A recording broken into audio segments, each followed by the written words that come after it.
Welcome to the Reality Revolution. I'm your host, Brian Scott. Today we have a fantastic lecture from Neville Goddard delivered on March 13th, 1967, called He Dreams in Me. This particular lecture really delves into the question of the Christ within, awakening, and what it means, with some new examples and discussion of dreams in general. He dreams in me. Tonight's subject, He dreams in me. The Old Testament calls upon God to awake. The New Testament calls upon man to awake.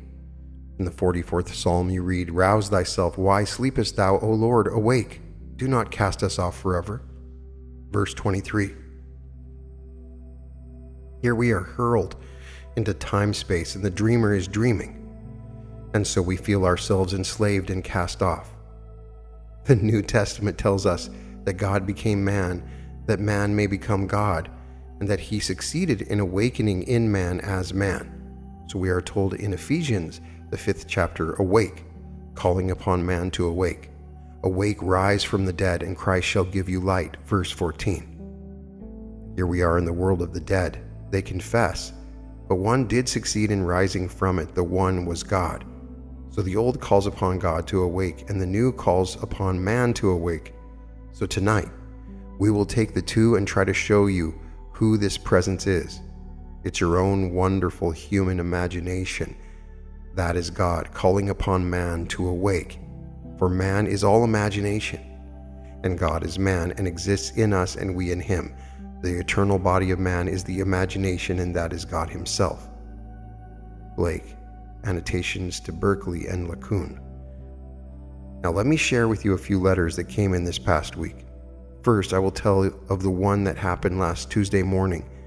It was around 8, and I wasn't quite sure that my watch was right. In fact, it was always losing time, and so I thought I'd better set it. So I thought, well, my watch tells me it's 5 minutes to 8, and usually at 8 o'clock, they'll give you the time on TV. So I turned on Channel 4, because they have a certain break on the hour or the half hour. So I turned on Channel 4, and here's a program called Today. And the one who conducts it is the MC is Hugh Downs. Well, I could see, I've been on TV myself, so I knew that he was given a cue to ad-lib and kill the next 30 seconds because it wasn't quite long enough. I could see in his face when that cue was given that because it's been given me when I was on TV. You have 30 seconds, 1 minute, a minute and a half, keep on talking. Because you just can't break and have a blank. So said he, let me tell you of a strange dream of mine that I once had. Now, he didn't say when he had it. He said, I had this dream that I was viewing one of my tapes, one of my shows. I said to the producer, I don't remember having seen one of these people. And the producer said to me, well, that's natural. This show is to be taped next Friday. And he said, I do not recall seeing someone that I now see before me, not on my show. And here he tells me it's to be taped next Friday, and it was. Now here's emerging with the future by living an experience that he does not remember. Now here is one merging with the past, an actual past, and living an experience of long ago. The lady writes me, she said, I'm 72 years old, and here in my dream someone gives me an autograph book. This is now a dream. As was the custom, I'm getting all the verses dedicated to me. That was the custom. You receive an autograph book, and you didn't collect autographs. You collected verses, and they're all dedicated to the owner of the book. I wanted my father, whom I admired greatly. I loved him. I adored him. I wanted him to write a verse in my book, but I knew that he would simply say no. He didn't know a verse. So I selected a verse I wanted him to write, and I committed this verse to memory. Then I went to him, and as I expected, he said, I don't know any verses. So I recited the verse that I had memorized, and he said to me, that's a beautiful verse. I like it. And so I dictated the verse, and he wrote that which I dictated. This is now in my dream. I'm a girl 10 or 11 years of age, and then the dream ends. I remember hazily that incident when I awake, but I could not, for the life of me, prior to the dream, have told you one word in that verse or the verse or what it meant. But on waking, I recalled it in every detail, every word. So I went over to my daughter's house and I began to tell her of the dream. She completely recited the verse for a few years before she asked me of the autograph book. She said she wanted it, so she loved everything in it. Now, she said, I know I must have been 10 or 11 because in that book there is a verse and an autograph of my 5th grade teacher, so I must have been either 10 or 11. The one thing I regret is this. In the autograph book, I had asked my father to draw something on the page, and he said he couldn't draw. So I told him to draw, and he drew a young boy on a farm holding a basin as high as he possibly could. A huge basin over his head. A billy goat with horns down in action coming at him. She said, I could feel the impact. The drawing was so good, but my father didn't complete the drawing. He had left off the hind legs with the promise he would do it tomorrow, and tomorrow never came to the unfinished, uncompleted drawing. But the verse, after having had the dream, I knew it in detail, and I swear if anyone asked me prior to the dream, I could not have quoted the verse, what it was all about, or anything about it, and I went back 60-odd years. Here she merged in the actual past and relived an experience of long ago. Now here's a little boy, a next-door neighbor of a friend of mine, who moved in last year.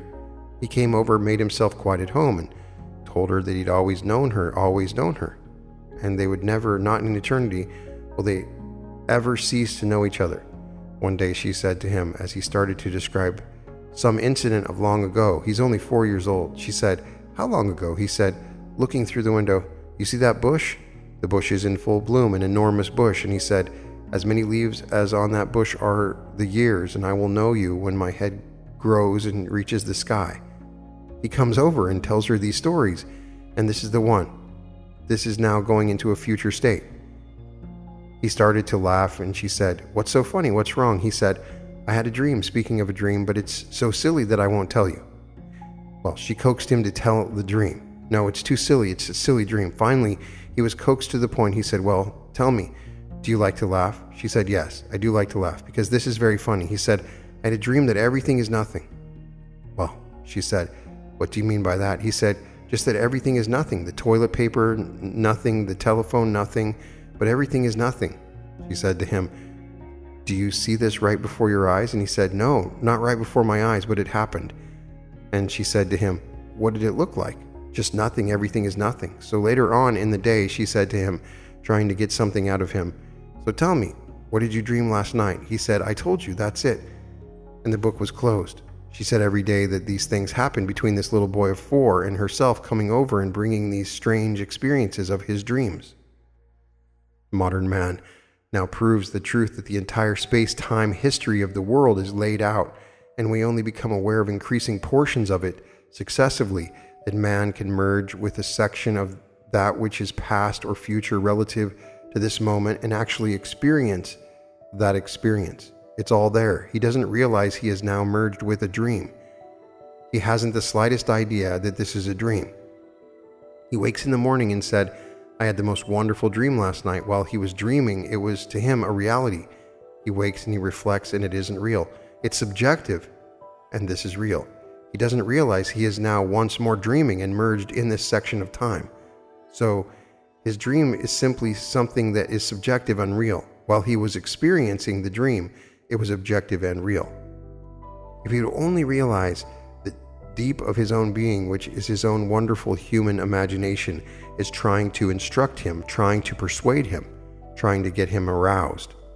And it is coming, as my friend's dream of the other night, that it starts from the center and it's working toward the surface.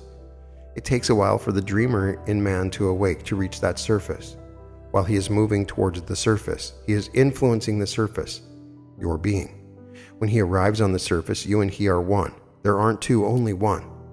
But while he is moving towards the surface, he is stirring man to question the reality of the world in which he lives. If a lady can go back 61 years and so merge with the past that she has an experience of long ago in detail, and one moves forward in time like the fellow on TV who asked the producer, well, who are these people? I've never seen them before. That's right. These are to be taped next Friday's show. Well, where is next Friday's show? Then I have 1 week from meeting the people that I'm going to have on tape that I must interview. I do not know them.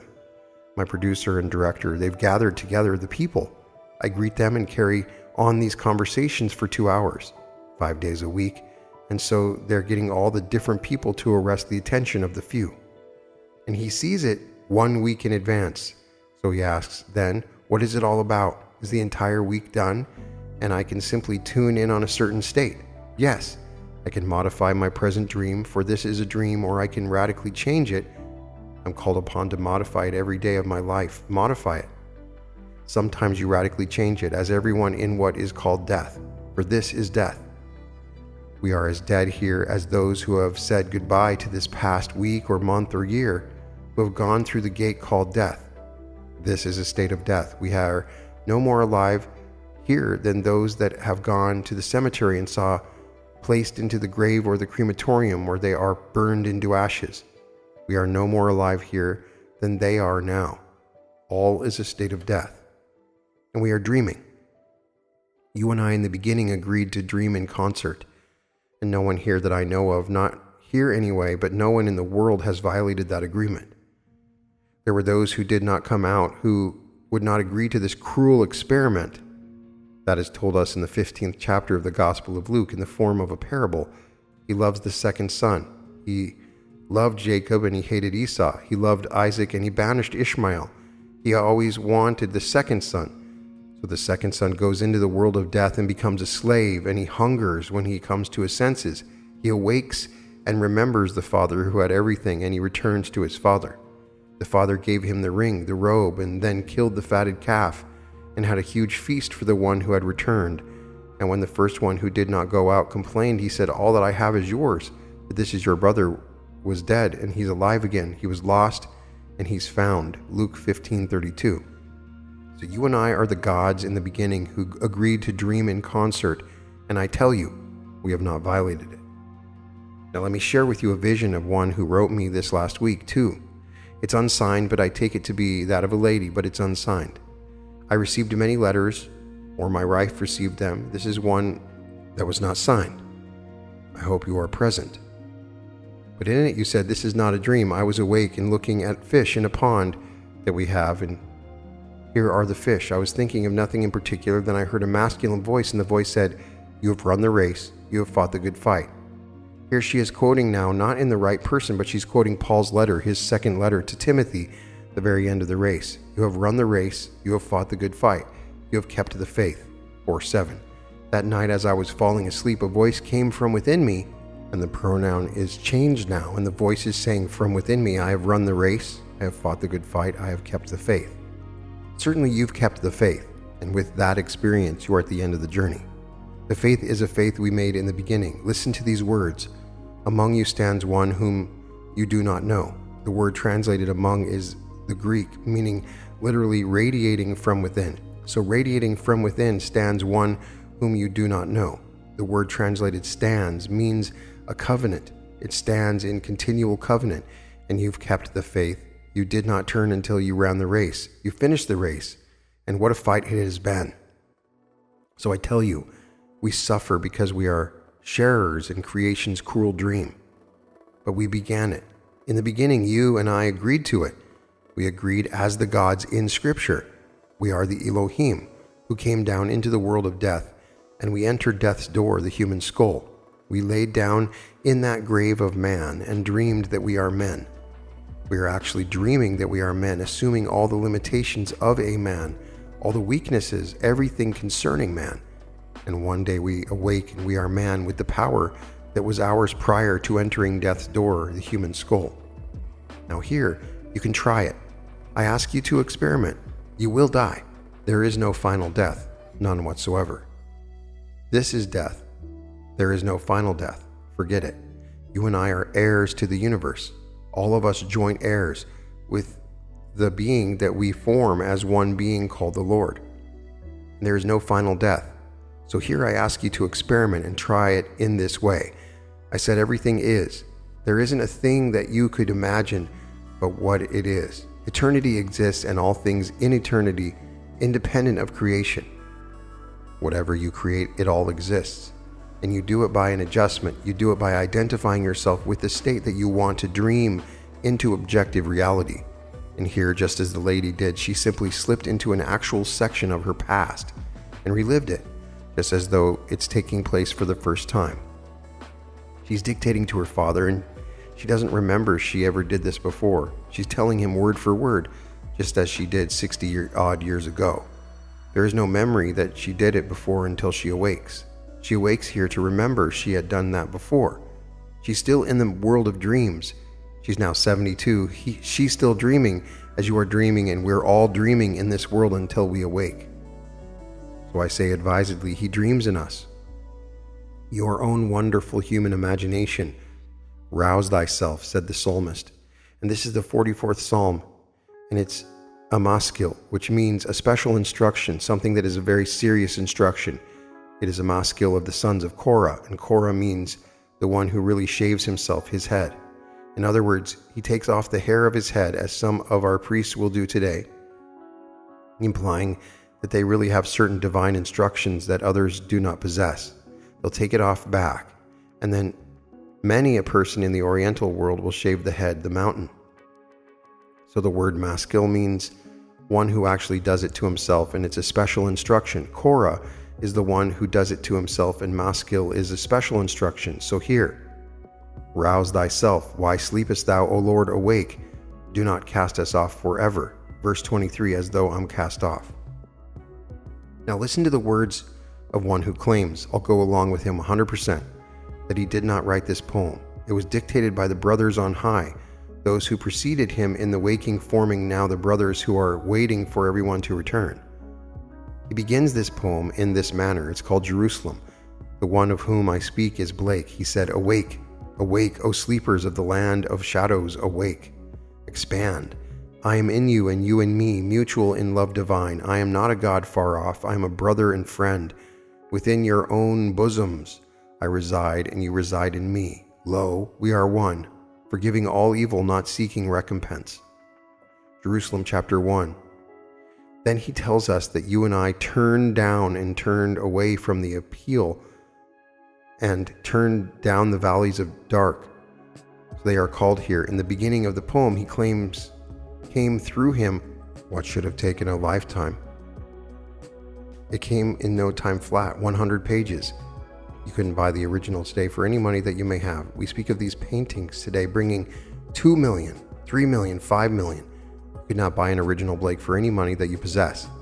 And here is this greatest poem, Jerusalem, calling upon man to awake. That it is not a God. I am not. God is speaking. I am not a God far off. I am a brother and friend. Within your bosom I reside, and you reside in me. I know it from my own personal experience. You and I are not two at all. Without loss of identity, we are still one being. We are the brothers collectively forming the Lord. Hear, O Israel, the Lord our God is one Lord. A compound unity, one made up of others. And as we move forward to the climax of this, which is He wakes in me, you will see it. There is a certain definite plan by which He awakes in man, and when He awakes in man, all are one. Only the one Lord. Hear, O Israel, the Lord our God, the Lord is one. Deuteronomy 6:4. And that Lord is in us as our own wonderful human imagination dreaming this world in which we find ourselves. Now here's one. It's a precious one. This gentleman and I attended a concert this past week, and during intermission he began to tell me his dream, till something diverted him and the dream was unfinished, so he writes it to me. He teaches at UCLA. He said, I had to pass through a certain hall often, and here I encountered one that I have little or no respect for, but it was explained to me or revealed to me that he is a very great examiner, and right there and then my entire attitude changed towards him from apathy to one of warmth and great respect. So right there and then I began to take the test, take the examination. As I began to take the examination, as I was coming to the end, I thought I must put the appropriate heading on this, my name, the day and the hour of the exam. So I wrote my name, I wrote Monday, then I wrote 5 p.m., and something said to me, write the time that you started the exam. And so I wrote 4:10. As I wrote 4:10, a thrill ran right through me, and I knew at that moment that the 4:10 had tremendous significance. Then, as I was awaking from the dream, I heard a deep masculine voice, and it said to me, not everyone who says, Lord, Lord, enters in, but he who does the will of the Father who is in heaven. You'll find that in the Sermon on the Mount in the 7th chapter of Matthew, verse 21. Also in the 6th of Luke, you'll find it. Here, when one begins to hear the words of the Father, for he said, "The words that you hear are not my words, but the words of my Father who sent me. None of my words are my words, the words of my Father, yet I and my Father are one." John 10:30, he said, "For days I felt so elated that I had written down my name, that I had written down the hour, and then a voice from the depths of my own soul is speaking these words, the words of the Father. I felt I am doing the Father's will." Well, in the first chapter of John, we're told that Andrew first found him. When Andrew found him, he said, "Where do you live?" He said, "Come and see." And so they went with him and they stayed with him because it was the 10th hour. Now in the mysteries, for whether it be AM or PM, is the 10th hour. We count the day beginning with 6 and go through to 6 and count the night from 6 to 6. You break it into 6, what is known as watches of the day and night. 3 in the day, 4-hour watches, and 3 in the night, 4-hour watches. Or you can take it by the hour and you start at 6, at 4 o'clock you have the 10th hour. Now this is all symbolism. 10 does not mean it is 4 o'clock in the afternoon. It is that moment in time when the creative power of God is being explained. 10 is that letter that begins the name of God, Yod. It's Yod, He, Vav, He. 10 is the 10th letter, with the numerical value of 10 and the symbol of a hand, the creative hand of God. And so here, Yod means hand, the creative hand. Man is separated from the entire world by reason of a hand. What looks like a hand in the monkey, the ape, is not a hand. It conveys food to the mouth and swings from limb to limb, but it can't fashion, it can't make, it can't create. Remove a hand from man, you have just an intelligent monkey.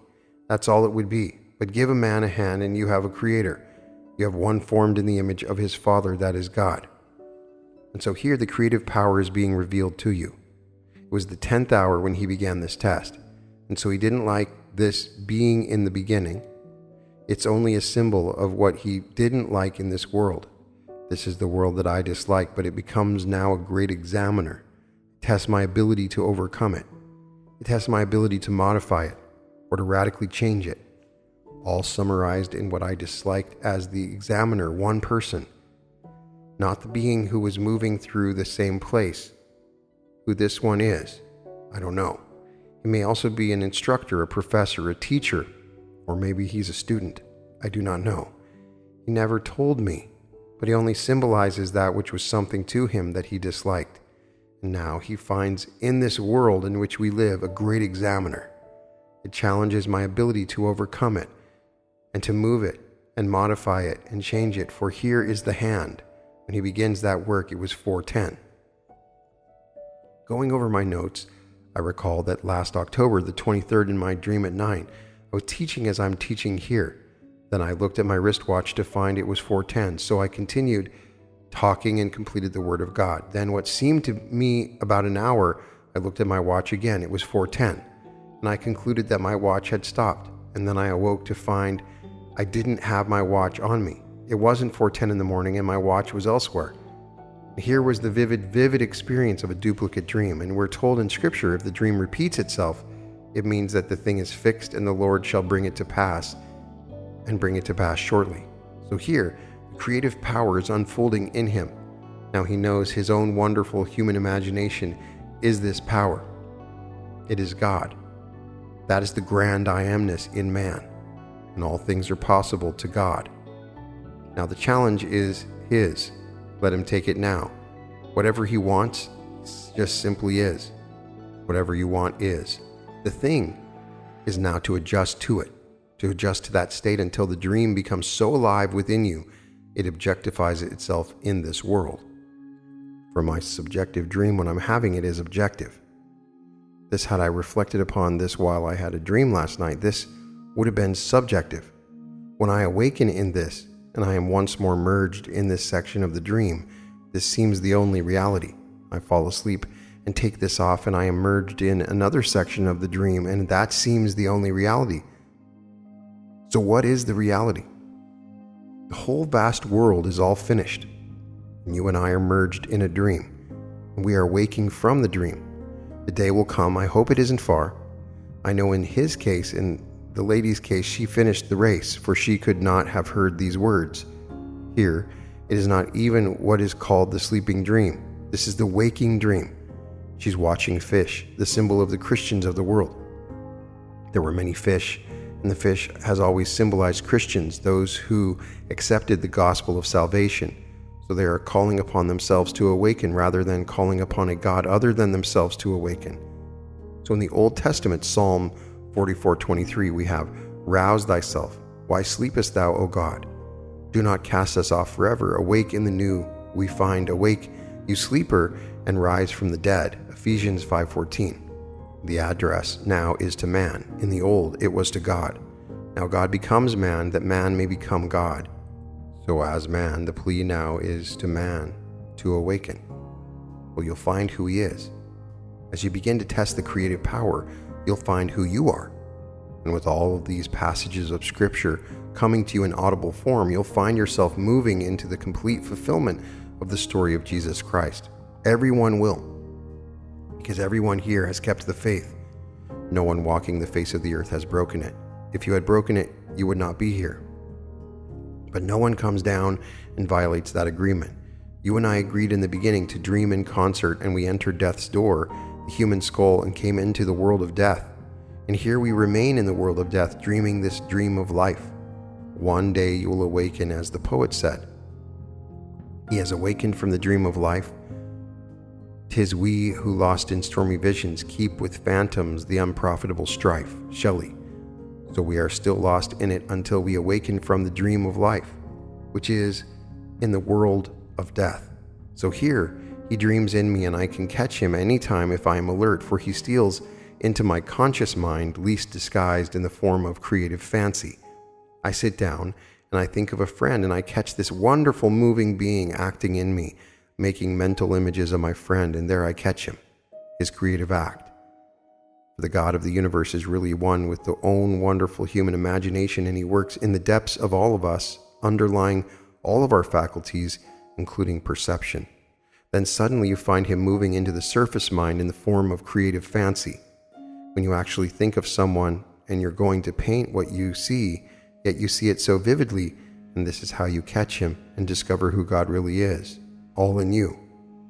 Now, if I can take a mere wish tonight, just a wish, and if I can form it in my mind's eye as the wish fulfilled, and then as I contemplate it, merge with my wish fulfilled, and lose myself completely in it.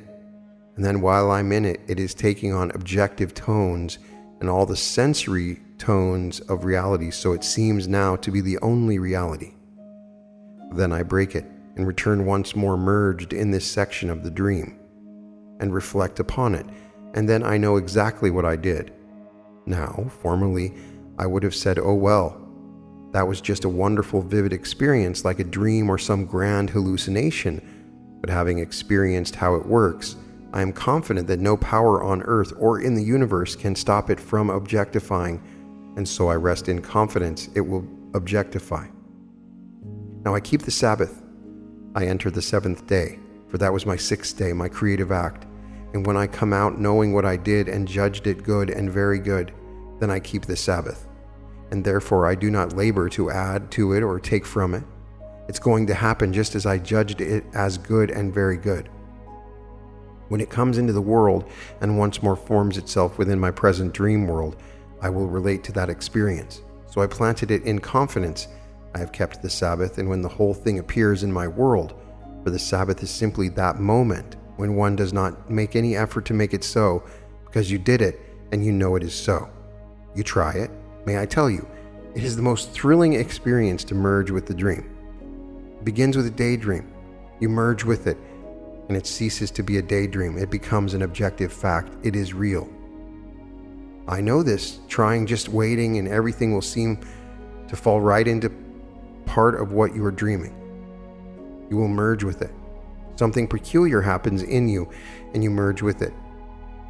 But you're finding who God really is. For if all things were made by him, and without him was not anything made that was made, and suddenly I know what I did, and then it's made, then I come to the conclusion that what's done flows from what's dreamt has to. For I only dreamt it in the beginning, and then it becomes a fact. So what's done must have actually moved and flows from what's dreamt. And so then you tell it, and someone else tells it, but you realize you are not alone. The other fella can do it too. Then he tells it. Then the other one tells it. You find you are finding the creative power of the universe, that it all stems from imagination, that imagination is the real man, that man is all imagination, that God is man, and he exists in us and we in him. The eternal body of man is the imagination. That is God himself, Blake. So he is not a God afar off. He is a brother and a friend. We are in the beginning brothers, the Elohim. We were not separated. We were not strangers together, but not all ventured as the parable tells us. We ventured or we wouldn't be here, and failure is inconceivable, for the end is simply to awaken from the pre-eternal dream when you and I agreed to dream in concert, and we have dreamed it. We suffer as we do. We suffer because we are sharers in creation's cruel dream. The story is told us in the book of Job. Everyone plays the part of Job. It's a cruel experiment, but the end is so glorious that one forgets the pain, as told us in the 8th chapter of the book of Romans. I consider the sufferings of this present time not worth comparing with the glory to be revealed in us, verse 18. So no matter how we suffer, we are sharers in the suffering, because we are dreaming in concert and dreaming the most cruel dream. But it takes it all to awaken us, and in the awakening we are greater than we were prior to the beginning of the dream. I know people speak of an absolute God and an absolute this. If God couldn't expand, it would simply be eternal death. If God could not be more translucent, then he is eternal death. That's static. God is a creator and is ever creating and ever transcending whatever he created prior to that moment. And he made this commitment and entered the world of death to overcome death. That is the challenge. So here's a world of death, and God entered it. Now in the old, don't cast me off forever, come awake. If you awake, you're redeemed. In the new, he did awake. And because he's awoke, he's telling the world that man must awake now, because God became man. Stop calling upon God to awake and call upon man to awake, for man and God are one. God became man that man may become God. So no longer call upon a God out in some remote space and time. Call upon man and try to show man who he really is. Show him the creative power. There's only one creative power, for if he can create anything, then he finds out about his creative power. If I can start to imagine that things are as I desire them to be, though at the moment reason denies it, my senses deny it.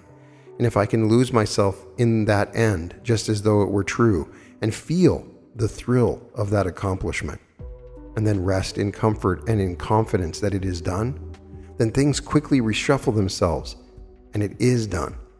It projects itself on the screen of space, and I see it in my world. Well, then I have found the one that they are talking about in Scripture, for we are told, by him all things were made, and without him was not anything made that was made. John 1:3. So when we are told, among you stands one whom you do not know, I find that this means that something is radiating from within me, and I don't know him. Well then, if it's radiating from within me, I've got to find him, for the world now is simply radiating from within.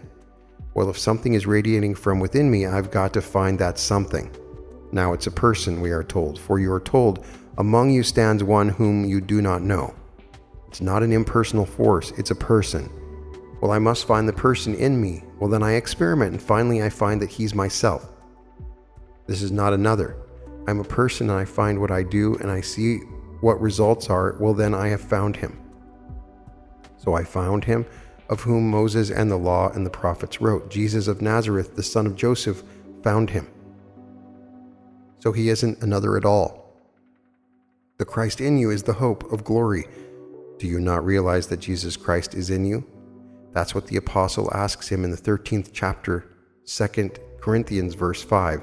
Do you not realize that Jesus Christ is in you?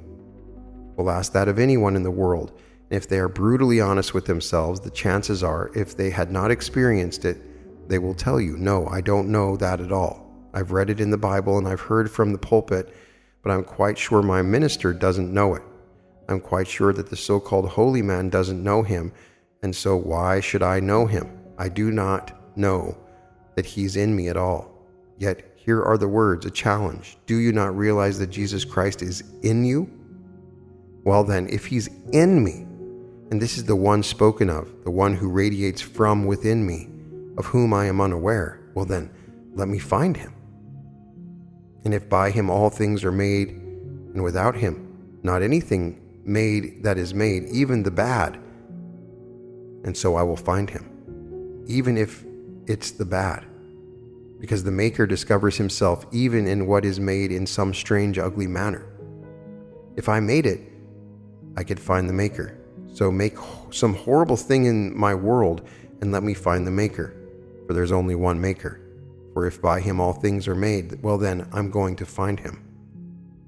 And so what caused my awful day, my awful month, my awful year? And let me be brutally honest with myself and search to find that all things that happened are related to my imaginal act. It all comes back to myself. Well then I have found him. Because he's a person and I'm a person, then I know exactly who he is and walk with my head up now, knowing that I learned from my mistakes. So from now on, I will now try to imagine, to the best of my ability, the best, as I conceive the best, knowing that these things must project themselves in this world until that end when I awaken completely and rejoin the brothers, for we are all brothers. I'm not a God far off.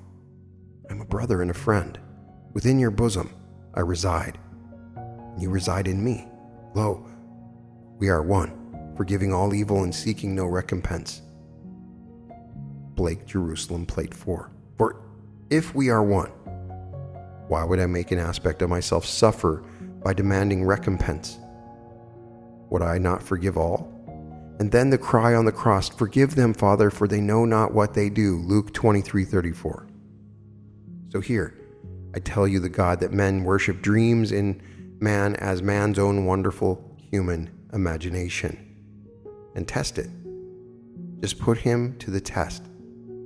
Conceive a scene implying the fulfillment of your dream, and to the best of your ability, merge with it, merge right in. If you succeed in merging, do you know it will become objective? Before it is seen in this section of time, it will become objective to you as though it were here. And you break the spell, as it were. It will be to you as a vivid dream. But you know what you did, and you will wait in confidence, and it will happen here too, to be shared with others. They may believe you or not believe you. Does it really matter? You can tell them because we are all one. So you're simply telling everyone what you did. Some will believe it and some won't believe it. That is the eternal story. At the end of these lectures, Neville would go into 2 minutes of silence. There is a lively question and answer afterwards. Now let us go into the silence.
Now, are there any questions, please? Question. Neville, last Friday you told us about how you would take an appointment to New York.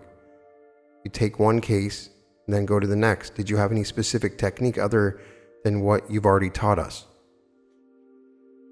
Neville says, no, I find that if I would take any request, give my undivided attention to the one who is defining for me in words what he wants, and then assume to the best of my ability that he has what he desires, and then turn instead of dwelling upon it, wondering how it is going, to work after the horrible story that he told me about himself. Then he tells me he wants this, that, and the other, and I'm thinking of 1,000 things, and it's all disturbing. By turning to another, I drop him completely and pay no further attention to that state. Then I am keeping the Sabbath relative to him, for the Sabbath is not a day of 24 hours. It is not any day or Saturday or Sunday or anything else that the churches keep alive. The Sabbath is that moment of rest when the mind is undisturbed, having done the work, and so he worked and judged everything good. It's all subjective. So he saw everything that he had done, and it was very good, and then the Lord rested. So the seventh day is the Sabbath of the Lord, and in it man should do no work. But if God and man are one, well then, do it as the Lord does it. As you're told, be imitators of God as dear children. Well, if this is how he does it, he calls a thing that is not seen as though it were, and then the unseen becomes seen. Well then, imitate him, but try to keep the Sabbath. The Sabbath is that interval of time when you are completely undisturbed. I was thinking of this Sabbath going to New York in May and thinking about 2 titles.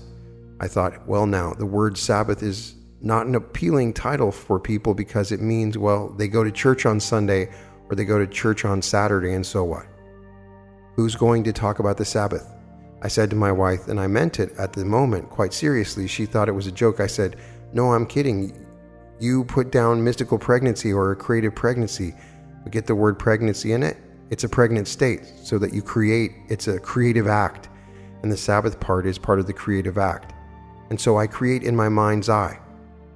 I see it clearly and get the emotional thrill, the explosion that comes with the creative act. Only it's done subjectively, and then you keep the Sabbath. Well, the Sabbath is that interval of pregnancy. And what do you do to aid pregnancy? Leave it alone. Any attempt on your part to aid it will bring about a mental miscarriage. Just leave it alone. It comes in its own good time into the world, so I simply call it a creative pregnancy. And so, if I just take it this way and then drop it completely and then turn to another and then drop it in the same light vein, each then becomes a creative act. I do not know anything else that I could tell you. I have no secrets. Every time I take the platform, I give you all that I have for the moment. I have no special classes that I could give you more than I do for you to discuss. Some people come out of nowhere that you never thought of before, for the moment you've forgotten, but that doesn't mean you have a secret. I tell it all. Well, the time is up. I'll have one more. Question. Christ comes within. Christ comes within, you say. Also, there are statements about him coming again without. Answer, no, not without. He'll return. They say the return of Christ. It doesn't say from without. Man has said that, and man teaches that. Question. It was in history without. Answer, no. Christ is a mystery. Paul, who tells it more beautifully than anyone else, uses the term no less than 20 times. Christ in you is the hope of glory.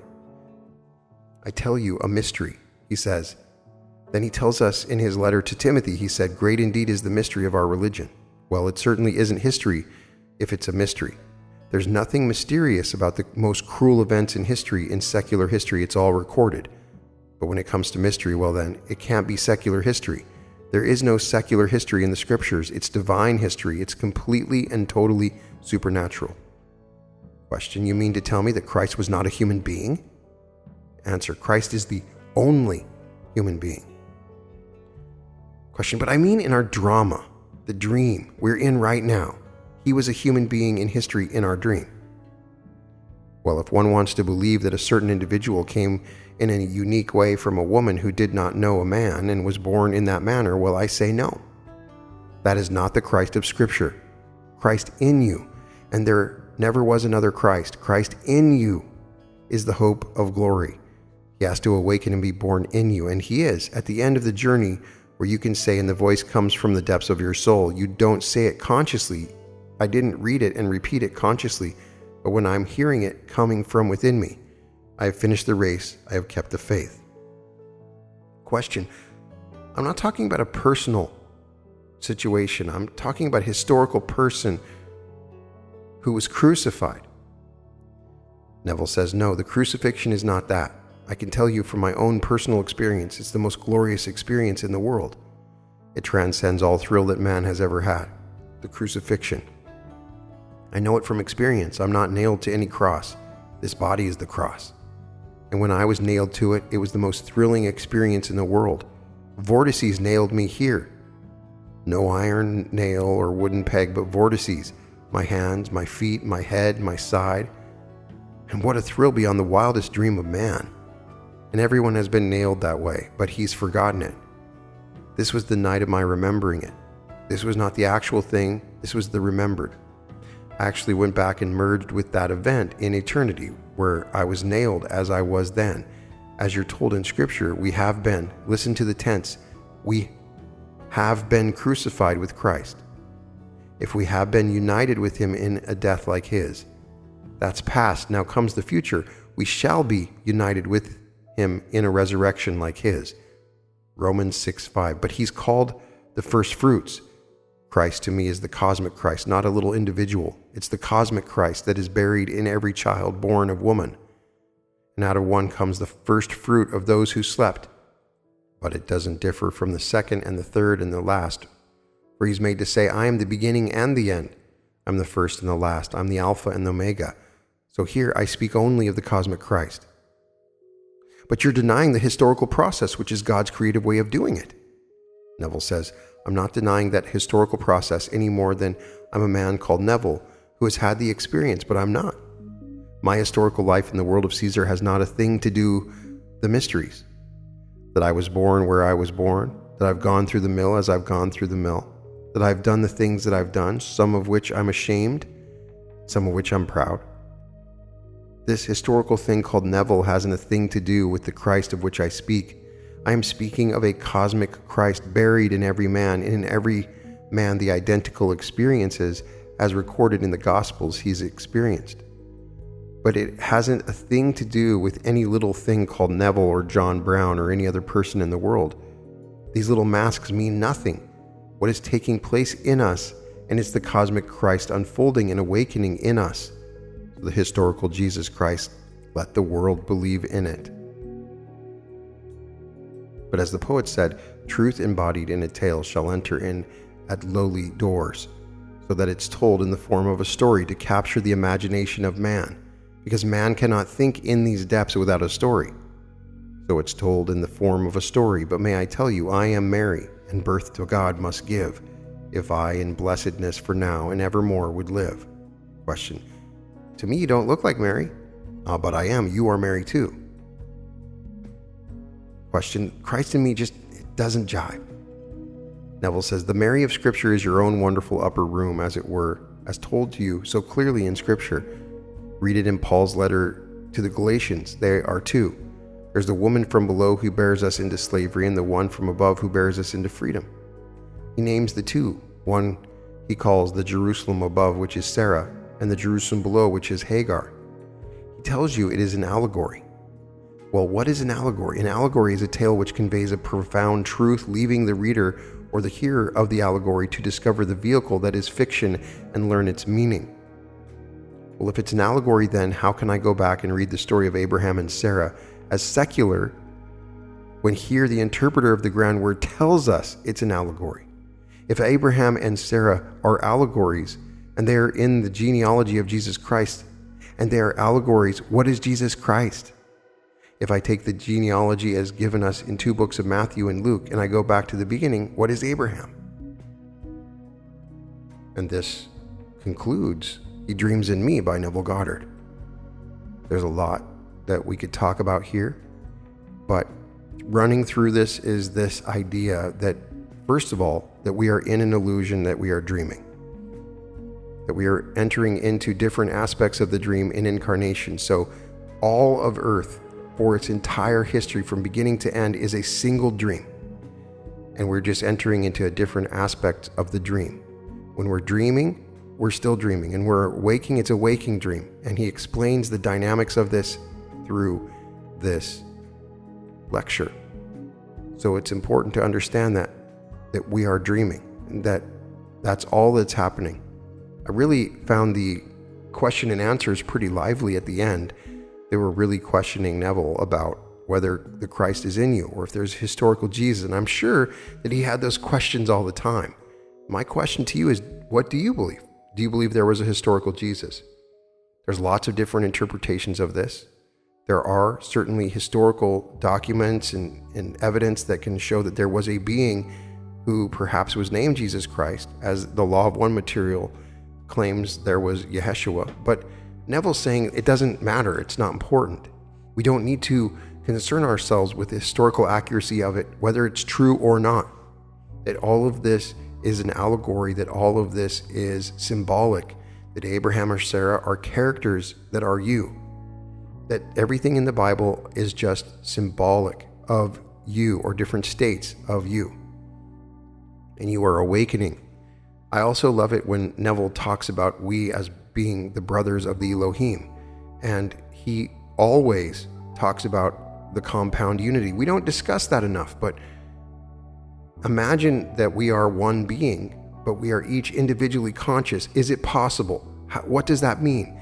It sounds sort of alien, the idea that there could be billions of independent consciousness. As he says, they each maintain their own individual identity, but we're all in the same body. So I guess you want to imagine the best metaphor or example would be that we are like cells inside of God's body, and we all have our own independent ability to create within this. But even then, we're functioning within this body of God. That's at least as I understand it. I would love to get your interpretations. All I can say is, to the God within you, rouse thyself, awaken. Don't make us wait. Now is the time to wake up from the dream, God. Awaken. Now is the time. Have you had the Christ within you awaken? Have you had it awaken like Neville discusses within your skull? Do you think that he just had a very vivid dream and he's written about it for years and years? Some of this feels very, very authentic, and he obviously believed strongly in what he was saying. I would love to get your impressions. I always love to hear what you have to say. But the empowering thing is, whatever you believe about that is that you are God. You have a creative power within you. And whatever you imagine can come to pass. Within yourself will come to pass in the external.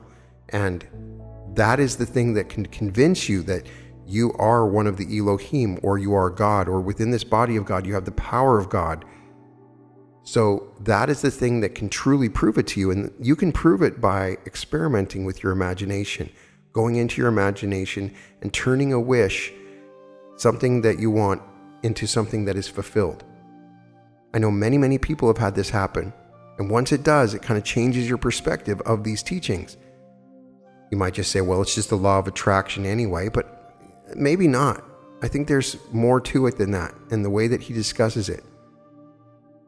The really interesting thing earlier on in this is that there's these entities like us that chose not to enter into the dream. They're just waiting there saying, I don't want to do it. It seems kind of frightening and scary, but we chose to do it. We chose together to dream collectively. He says that multiple times in this lecture, that we chose to have a shared dream. We're co-creating. We're sharing this dream. So a lot of what we're going through, we chose to dream beforehand. Interesting. In any case, you can find all episodes of The Reality Revolution at therealityrevolution.com. Awake, awake, O sleepers of the land of shadows. Awake, expand. I am in you, and you in me. Mutual in love divine. I am not a guard far off. I am a brother and a friend within your own bosom. I reside, and you reside in me. Lo, we are one, forgiving all evil, not seeking recompense. Welcome to the Reality Revolution.